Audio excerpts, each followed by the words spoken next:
রঘুনাথপুর বিধানসভার বিধায়ক বিবেকানন্দ বাউরি বিধায়ক তহবিল থেকে ৩৩ লক্ষ টাকা ব্যয়ে এলাকার উন্নয়নের জন্য ৯টি সৌরচালিত উচ্চ আলোকস্তম্ভ স্থাপন করেন।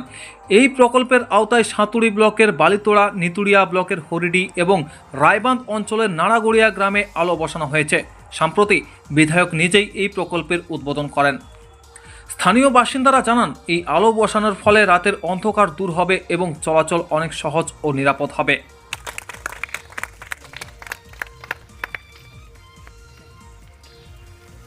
जय श्री राम। जय श्री राम। भारत माता की जय। भारत माता की जय।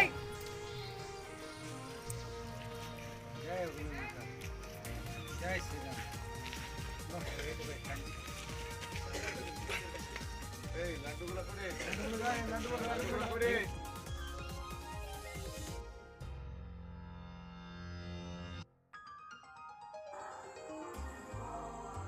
ব্যুরো রিপোর্ট, সংবাদ বাংলা 24x7।